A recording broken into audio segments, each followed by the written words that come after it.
Hello and welcome to this third webinar series organized by the ELIAMEP Foundation for European Foreign Policy, ELIAMEP, Moderator, and the Center for Applied Turkish Studies, the FEPS network, supported by Germany's Foreign Affairs Ministry and Stiftung Mercator. I am Dimitris Tsarouhas. I'm a senior research fellow at ELIAMEP, the ELIAMEP Foundation for European and Foreign Policy, and today I am delighted to be hosting this webinar on a very important event, and in particular on the role of women in Turkey's public life. Questions. I'm going to start with you, Nilgün, to ask you first of all, if you have, from your experience, observed any recent change in women's active participation in civic life, and how would you assess the situation at this moment? As you mentioned in your introductory speech, dear Dimitri, you mentioned that the Turkish women's participation into civic life has never been perfect, although thanks to Atatürk, the women in Turkey were given the universal suffrage right back in 1934. However, starting from especially 2011, we observe a continuing deterioration trend in Turkey's women's rights or their participation in civic life. I don't want to bore you with statistical figures, but I would like to share with you some statistical figures to back up my argument. I checked the figures of the World Economic Forum's Global Gender Gap Report back in 2021. Among 156 countries, Turkey ranks 133rd in general regarding gender equality. This figure was 122nd back in 2011. The second criterion is political empowerment. Currently, Turkey ranks 114th behind Kazakhstan and Afghanistan, to my great surprise. This figure was 89th back in 2011. When we look at the economic participation and opportunity, in Turkey, as you mentioned as well, women's economic participation rate is 38%, 38.5%. There is 50% gap with men in Turkey. Among 156 countries, Turkey ranks 114th. And Turkey comes after Bahrain, United Arab Emirates, Gambia, and this figure was 132nd back in 2011. And the final criterion I would refer to is educational attainment. Though Turkey is doing relatively well in this area, still it ranks 101st in 2021. It comes after Qatar, United Arab Emirates, and Saudi Arabia. There hasn't been any change in this ranking since 2011. Why? Why there is a continuous deterioration in Turkish women's participation into civic life? When we question that, I think the main reason is the trend towards more authoritarianism in Turkey after the third consecutive electoral win of the governing party, Justice and Development Party. Starting from 2011 on, continuously the party in the government put the woman's status into the family. An academician called Alparslan Nars refers to this as familiarization of women. Even the ministry in the government dealing with women issues, even it changed its name. It was at the beginning the Ministry of Women and Family, and back in 2011 it was changed into the Ministry of Family and Social Policy. So the name of the woman was erased from the name of the ministry. Then, while making this change, then Prime Minister Recep Tayyip Erdoğan, the current president of Turkey, said that our party is a conservative democratic party. The family is important to us. I remember at that time, Human Rights Watch evaluated this change in the name of the ministry as a big leap backwards for Turkey in terms of attaining gender equality. This trend has gone hand in hand with the limitation of the child care services in different ministries, in different institutions in Turkey. In the post-2011 period, when the governing party won 49 of votes, the emphasis was put on raising pious generations, refusal of abortion, insulting expressions on alcohol drinkers, and the rejection of non-familial lifestyles such as unmarried boy and girl living together. Since the mid-2000s, actually, the notion of the family has occasionally been portrayed by AKP as a family as an extended family where all the members are very happy and live in peace. And in this extended family, woman is given a central role. But in this central role being given to the woman, also the governing party legitimized the male hegemony. So more and more, under the Justice and Development Party rule, issues regarding women are mentioned insofar as they are within the context of family or with regard to the headscarf issues. According to the program, according to the government party program back in 2011, women are important not because they constitute the half of the population, but because they play the primary role in raising next generations. So conceiving women merely in relation to family as mothers and wives, rather than free, independent individuals, conservatism has led to this devastating effects on the participation of women in Turkey into the civic life. And lastly, I would like to mention one thing, why the Justice and Development Party, the government of the party, the government of the country who was a candidate to EU, and then back in 2011, the negotiations were continuing.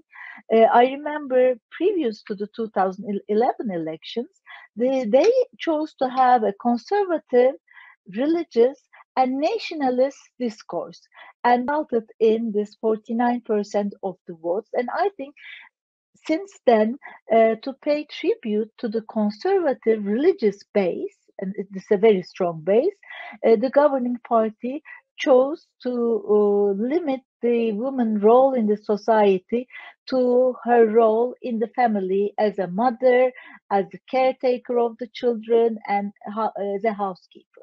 I would stop here, then I can continue as well.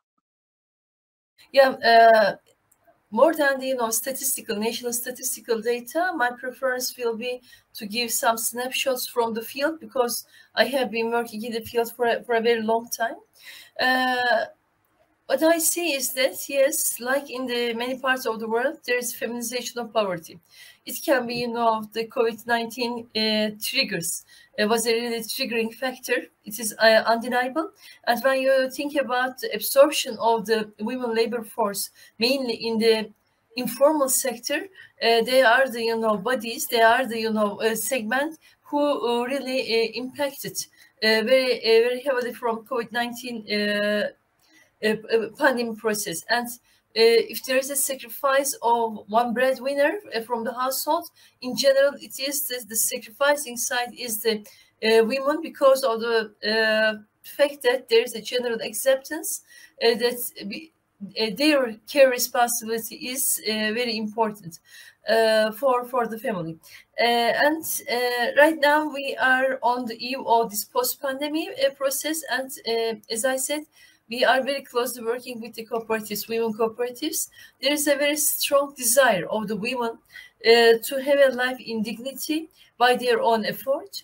And it is a very huge, how can I say that, a very big diversity in the women cooperatives. You can say that in the past, I remember when people define the women cooperatives, the reference is mainly the women above 40 or 45, illiterate or with, you know, limited literacy.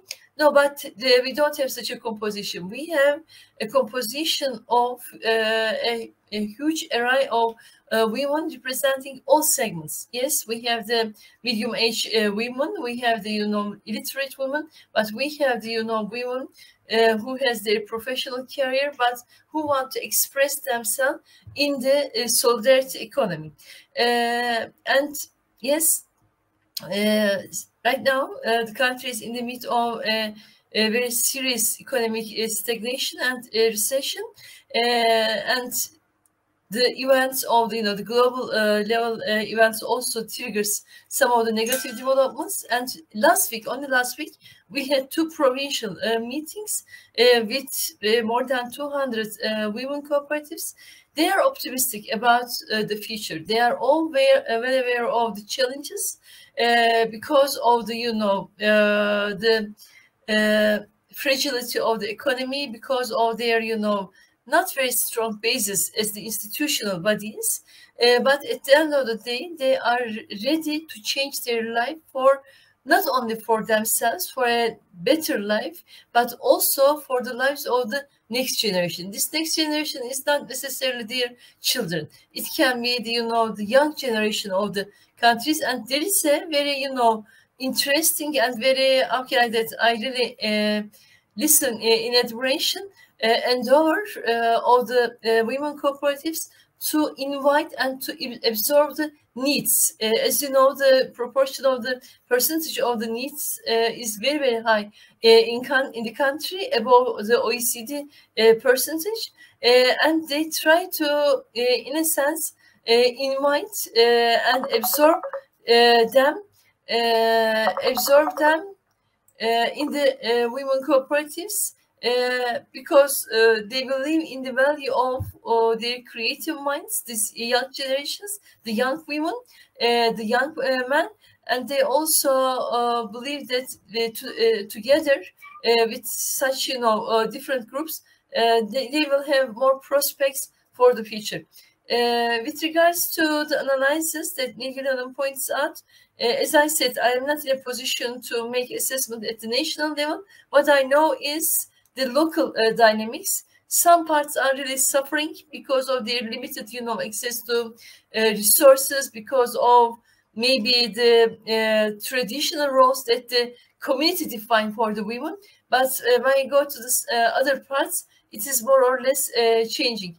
What I witness is that, yes, there is a positive development with regards to the perception of the women participation in employment, in economy, in labor markets, but there is a long way ahead, and I believe that at the end of the day, only the resilient one will have better chances compared to the ones who are in the process for the sake of participating. There's a wonderful new paper by some Turkish scholars, Tunali, Kedar, and Danglu, in World Development. It came out last year. And they show that when Turkey underwent economic growth in the 2000s, there was a rise in female employment in cities. So although Turkish women's employment is relatively low, when there is economic growth, especially if it's labor intensive, then female employment comes up. So what's really important is that, you know, across the world, employers tend to prefer men. They see them as more reliable, more productive. They don't have children. And so, but in Turkey, as in the rest of the world, when there's rampant business growth, when businesses expand, when businesses do well, they need more and more workers, so they hire women. So it's periods of economic growth, especially when it's labor intensive, that have seen rise in female employment. And female employment is not the ultimate goal, but it's a stepping stone for women forging friendships, coming out into the public sphere, mixing, sharing ideas, emboldening each other, learning about movements, learning about activism. So I just wanted to emphasize the importance of jobs and growth. And of course, it's not only COVID, which has caused the downturn, but the general jobs climate in Turkey more generally, right? So anything that's going to depress economic growth in Turkey is going to make it even harder for women to find work. And on top of that, Turkish women face maybe several additional struggles. Number one, because female employment is low generally, because maybe families are concerned that they don't want their daughters or wives to work if it's improper, if it's not respectable, if it's for strangers, they don't know who they're mixing with. Female employment tends to stay low, even among women without children, even among working class women. So because fewer women are putting themselves out there into the labor force, that means that it's even more expensive to hire care. So even women who are university graduates who desperately want to work, they will struggle to afford someone who they can pay to look after their kids while they're away at work. So it's the general problem of low female employment means you don't have many women who want to be nannies or carers who help out with the kids, which means that care is even more expensive, which means it's even harder for middle and upper class women to seize those labor market opportunities. So I would say specific for Turkey, there are those sort of interacting issues. The question of joblessness and unemployment, the high cost of care, which is itself partly a function of low government investment. So in Turkey, government investment in public childcare is much lower than places like Greece or Italy, much, much lower. And then in addition to that, families have a particular concern with women joining the public sphere. So families might be very, very receptive to women getting a job in the government because that's respectable, perfectly fine. But, more concerned about them for example, maybe you're in Konya, you've got a family business of trading pistachios. A family might be much more reluctant about a young daughter going and trading and meeting people. So I think there are a number of issues. Let me start by explaining what Istanbul Convention means shortly. Istanbul Convention is the Council of Europe Convention on Preventing and Combating Violence Against Women and Domestic Violence. This is the long version of the name of the Istanbul Convention. Its main aim are protect women against all forms of violence, and prevent, prosecute, and eliminate violence against women and domestic violence. The most important part of the Istanbul Convention, I think, it designs a comprehensive framework, policies, and measures for the protection of all victims of violence, not only women, but all victims of violence. It also envisages promotion of international cooperation in this area, and it also envisages support and assistance to organizations and law enforcement agencies working in the area of preventing violence against women. Turkey actually was one of the first signatories of this convention back in 2011, and then Turkey ratified it in 2012. Actually, leading academicians in Turkey, Professor Feride Acar, a sociologist and a political scientist, she's one of the authors of the Istanbul Convention, and the convention was signed in Istanbul, as you could understand from the name. Then, although the deterioration was about to begin regarding the women's participation in civic life, the foreign policy of the governing party was a bit different. Firstly, there was a functioning pre-accession process of the government. Turkey was not a virtual but real candidate country for the accession to the EU. And if you would remember that the year 2011 was the year of the so-called Arab Spring, or transformation in the Arab world, let me say, Turkey regarded itself, and also Europe regarded Turkey as an example, as a model, as a source of inspiration for the countries in Middle East, as it is a, as it represents itself as a combination of religion, Islam, I mean, secularism and democracy. I remember back in, if I'm not wrong, July 2011, the then Prime Minister Erdogan made a very famous speech in Egypt, emphasizing that combining secularism and democracy is crucial. As if that's a proof, so the signature of Istanbul Convention was a kind of proof of this argument of Turkey being a model to these countries. And also referring to what Ali said, there was the 2011, it was the year of economic growth for Turkey. And also one of the constituents of Turkey's soft power on the countries in its region, in its neighborhood, let me say, was giving emphasis to women's rights. So Istanbul Convention was signed back in 2011, and after a decade, Turkey withdrew from the convention with a presidential decree. Although the convention was ratified by the parliament back in 2012, we withdrew from the convention with a presidential decree. Of course, I mean, this was met by criticisms. First of all, in Turkey, women's rights activists, lawyers, and opposition politicians denounced this decree, insisting that Turkey cannot be legally taken out of an international convention ratified by parliament. Dimitri, the point is, it is still, as Nilgün also elaborated, a very unknown process, with lots of dynamics. But I try to read the process not only from the decree viewpoint, but the dynamics, some other dynamics in the society. As Nilgün points out, the women movement in Turkey is very strong and very, dedicated to their cause, regardless of the difficulties that they face. Yes.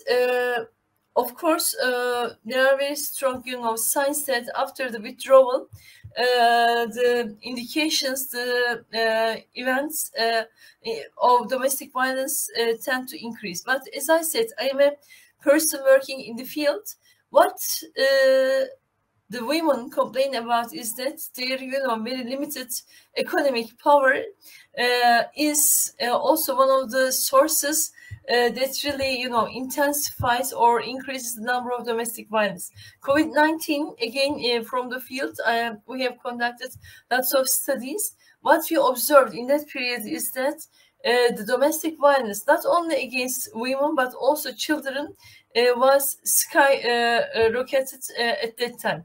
And in the midst of this very heavy, economic, maybe you can say depression or stagnation, again, it seems that the victims of the violence is, again, mainly the women and children. About the process, to be frank, I don't have, I followed, as Nilgün points out, the decision of the conclusion of the prosecutor.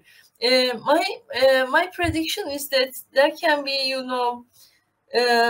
maybe again some, moves to readapt. It can be very optimistic, maybe, to conclude to readaptation, but there is also an effort, in brackets, a Turkish version of the Istanbul Convention will be worked on, because as again I refer to Nilgün, one of the criticism, the strongest criticism against the convention is that it favors, again in brackets, homosexuality, and it challenges the